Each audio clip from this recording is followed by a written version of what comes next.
어, 우선은 이 저자 칼 뉴포트라는 사람이 워낙 유명한 사람이라고 알고는 있었는데 이상하게 좀 책이 안 읽혔습니다. 강경 대표님 진짜 늘 커리어 부분이나 이제 상담할 때 제일 많이 얘기하는 책이 이 책이고 저희 이제 열정은 목소리 큰 게 아니고 지치지 않는 것이다라고 얘기를 했을 때 저는 열정이라는 단어가 지금의 제가 3P에 있거나 뭐 서울 사람이 된 계기라고 생각했는데 어, 정말 제 생각을 완전히 좀 뭐 바꿨다기보다는 바꿀 또 중요한 계기를 준 책이라고 좀 생각이 들었고요.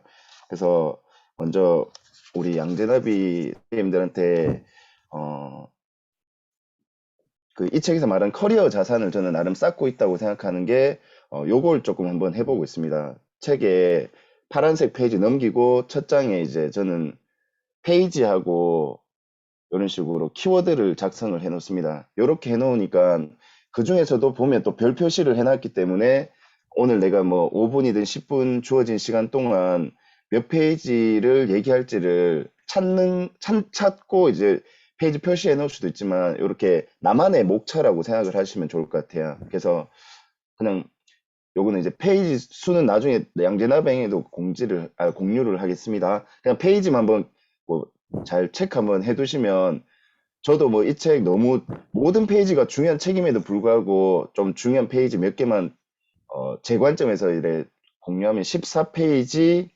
39페이지, 51페이지, 55페이지, 61, 64, 70, 89, 94, 99, 104, 105, 뭐 117, 130, 205페이지 이런 식으로 뭐 버리기 참 어려운 책이라는 좀 생각이 들었습니다.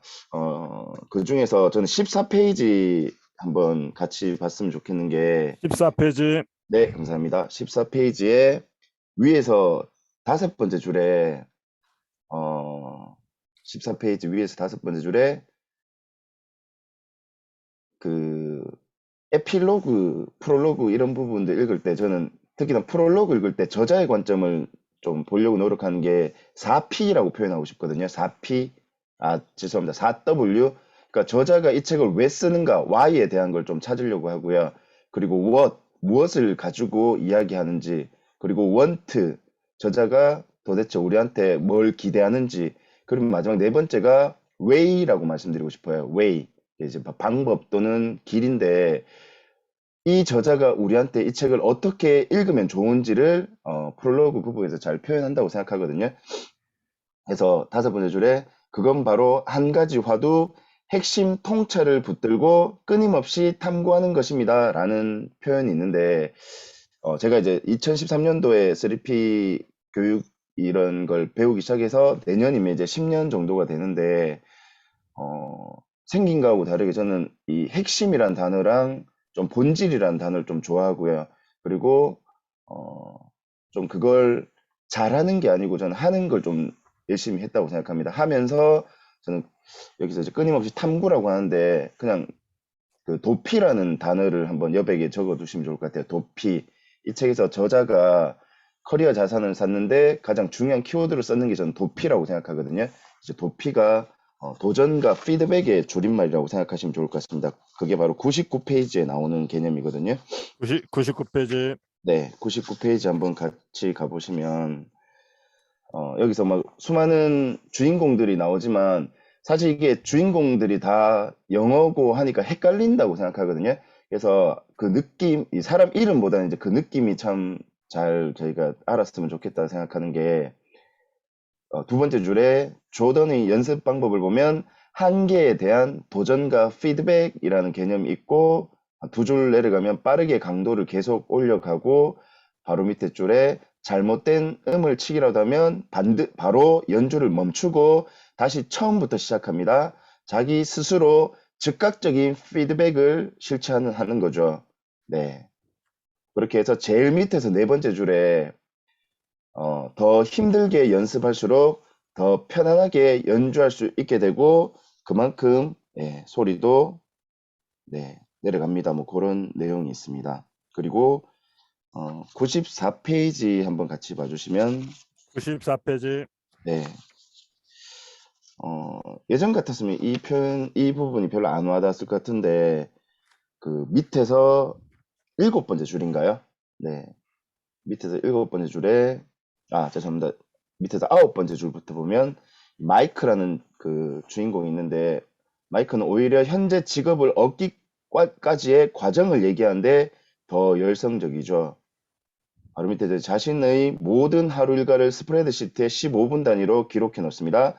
온 신경을 중요한 일들에 집중하려 하는 거죠. 라고 했는데 저는 여기서 이 현재 직업을 얻기까지의 과정을 얘기하는데 더 열성적이라는 부분에 별 표시를 좀 많이 했는데 만약에 누군가하고 이야기할 때 저는 상담을 하거나 마케팅을 하거나 영업을 할 때 제일 중요한 표현이 선배님이 여기까지 오는데 어떤 게 가장 중요한 사건이었거나 어떻게 시작하셨나요? 어떻게 최초가 있었나요?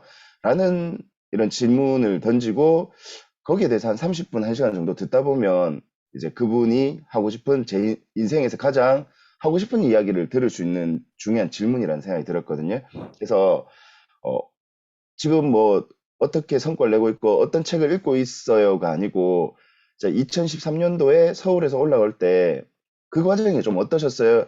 라는 질문을 아직까지 많은 분들한테 받아보지 못했습니다. 근데 그 질문하는 사람한테는 정말 몇 날 며칠 밤새 가지고 좀 이야기를 하게 될 정도로 이게 참 중요한 개념을 생각하고 마지막으로 저는 이제 104페이지 하고 마무리하겠습니다. 104페이지. 네, 104페이지에 한 5년 전이었던 것 같아요. 저도 이제 제 사수한테 배움이 있었는데 그때 왔던 단어가 이 deliberate practice라는 개념 있잖아요. 밑에서 7번째 줄입니다. 네, 안데르스 에릭센 우리 교수님이 쓰신 이 의식적 훈련이라는 단어가 있습니다. 네. 아까 우리 유성환 팀장님도 말씀해 주셨지만 저는 독서 부분에 있어서는 누구보다 좀 낮게, 그러니까 시작하는 지점 자체가 엄청 낮았다고 생각하거든요. 근데 저보다 더 대단한 선생님들 많았음에도 불구하고 지금 이렇게 독서법 강의를 할 수 있었던 이유가 뭘까라고 하면 저는 이 단어로 그냥 말씀드릴 수 있을 것 같아요. 의식적 훈련이라는 단어로 말씀드리고 싶습니다. 어, 기본 과정에서 제가 47기까지 그 메인 강사 강의하면 저는 하루에 8시간 코칭 할 때 10분 정도 코칭을 3번 정도 했었거든요. 그러니까 조별 코칭을 할 때 10분 정도 3번씩을 하고 8시간 동안 못 적을 때는 한 30페이지 정도를 적고 적을 때는 한 80페이지 정도 그 메모를 했었던 것 같아요. 그러니까 8시간 수업 듣는데 그냥 듣는 게 아니고 정말 치열하게 모든 말들 또는 어떤 제스처 이런 것들 막 적으려고 노력했습니다. 더 중요한 게 8시간 강의 끝나면 저녁 7시 정도 되면 많이 피곤하잖아요. 근데, 어, 그때부터 3시간 동안 피드백을 했거든요. 그래서 마치고 교육생들 다 집에 돌아가시면 저희는 10시, 11시까지 그날 있었던 교육에 대해서 한 6, 7명의 코치진들이 피드백인데 그걸 한 4년 정도 연습을 했습니다. 그리고 며칠 전에도 1박 2일 워크숍을 갔는데 11시에 마쳤거든요. 예, 11시에 마쳤으니까 자야 되는데 우리 강경 대표님이 절대로 그냥 재우지 않거든요. 우리 잠시만 피드백 좀 합시다 하고는 새벽까지 피드백을 하더라고요.